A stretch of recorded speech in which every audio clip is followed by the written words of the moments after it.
আমরা নতুন রূপে আমরা আজকে এখানে এসেছি। প্রিয় সাথী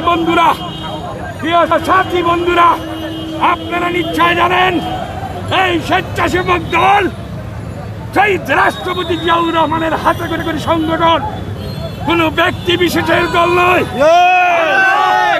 শহীদ রাষ্ট্রপতি জিয়াউর রহমানের আদর্শের সৈনিক হিসাবে এই সিলেটের পবিত্র মাটিতে আমরা আশা করব স্বেচ্ছাসেবক দলের যারা দায়িত্ব পেয়েছেন, তারা গুরু দায়িত্ব যাদের উপর বর্তমান হয়েছে তারা সঠিকভাবে পালন করবে। আজকের এই সভাকে এবং সফল করার জন্য যারা বিএনপি মহানগর বিএনপি যুবদল, ছাত্রদল, স্বেচ্ছাসেবক দলের সর্বোচ্চ আমার পক্ষ থেকে কেন্দ্রীয় স্বেচ্ছাসেবক দলের অভিনন্দন, সংগ্রামী বাংলাদেশ।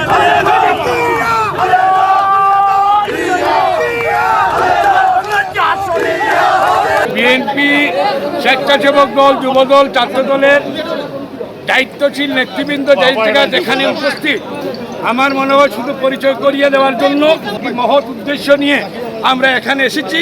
আমাদের এই মাজার জিয়ারত করেছি, হযরত শাহজালালের মাজার জিয়ারত করেছি আমাদের।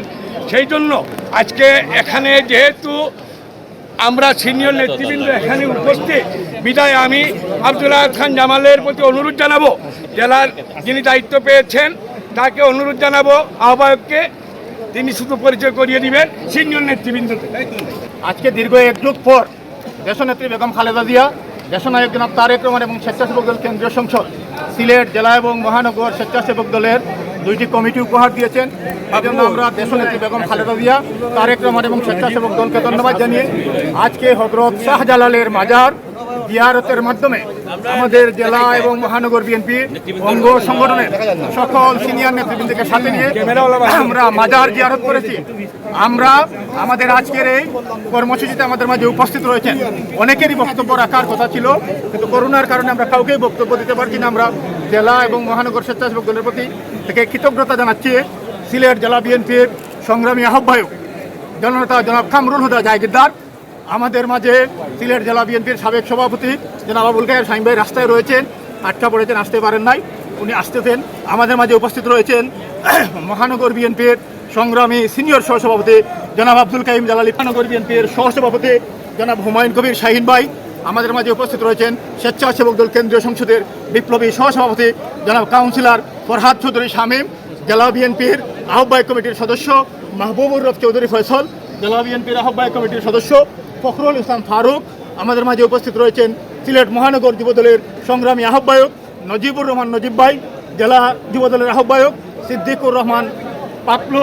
আমাদের মাঝে উপস্থিত রয়েছেন সিলেট মহানগর বিএনপির সাবেক সাংগঠনিক সম্পাদক, সাবেক কমিশনার কামাল মিয়া।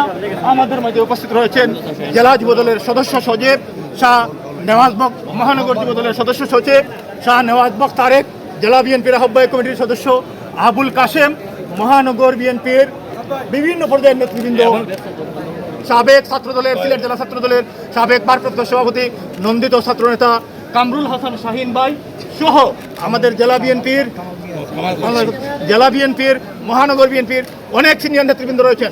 আমাদের নবগঠিত কমিটির মহানগর স্বেচ্ছাসেবক দলের সংগ্রামী আহ্বায়ক, জেলা স্বেচ্ছাসেবক দলের সংগ্রামী সদস্য সচিব দেওয়ান জাকির হোসেন খান, জেলা এবং মহানগর স্বেচ্ছাসেবক দলের সংগ্রামী যুগ্ম আহ্বায়কবৃন্দ, সদস্যবৃন্দ রয়েছেন এবং আমাদের একজন নেতৃবৃন্দ করোনায় আক্রান্ত থাকার কারণে সুস্থ হলেই তিনি আমাদের মাঝে আমাদের রাজনৈতিক কর্মসূচিতে যোগদান করবেন। যেহেতু সবাইকে বক্তব্য দেওয়ার আমরা সুযোগ দিতে পারছি না, আজকে জেলা মহানগর স্বেচ্ছাসেবক দলের এই কর্মসূচিতে জেলা এবং মহানগর বিএনপি এবং অঙ্গ সংগঠনের নেতৃবৃন্দ, ছাত্রদলের সভাপতি, আমাদের সাবেক ছাত্রদলের সভাপতি নুরুল আলম সিদ্দিকী খালেদ, ছাত্রদলের সভাপতি আলতাফ হোসেন সুমন, মহানগরের সভাপতি সুদীপ জ্যোতি এস, সাধারণ সম্পাদক ফজলে রাব্বি আহসান, দেলোয়ার হোসেন নাদিম সহ যারা এসেছেন তাদেরকে ধন্যবাদ। আমরা স্পেশালি ধন্যবাদ এবং কৃতজ্ঞতা জানাচ্ছি দেশনেত্রী বেগম খালেদা জিয়াকে, দেশনায়ক জনাব তারেক রহমানকে, স্বেচ্ছাসেবক দল কেন্দ্রীয় সংসদকে এবং সিলেটের কৃতি সন্তান বিগত দিনে যিনি এই আসনের নির্বাচন করেছেন বিএনপি চেয়ারপারসনের উপদেষ্টা জননেতা খন্দকার আব্দুল মুক্তাদির সাহেবকে আমরা ধন্যবাদ জানাচ্ছি। বিএনপি চেয়ারপারসনের আরেক উপদেষ্টা নিখোঁজ জননেতা এম ইলিয়াস আলীর স্ত্রী তাহসিনা রুশদির লুনাকে আমরা আজকের এই সভা থেকে দেশনেত্রী বেগম খালেদা জিয়া এবং দেশনায়ক তারেক রহমান স্বেচ্ছাসেবক দল কেন্দ্রীয় সংসদ যে আস্থা বিশ্বাস নিয়ে আমাদেরকে দায়িত্ব দিয়েছেন সেই দায়িত্ব পালনে সিলেটের নেতৃবৃন্দ এবং সাংবাদিকবৃন্দের সহযোগিতা চাচ্ছি।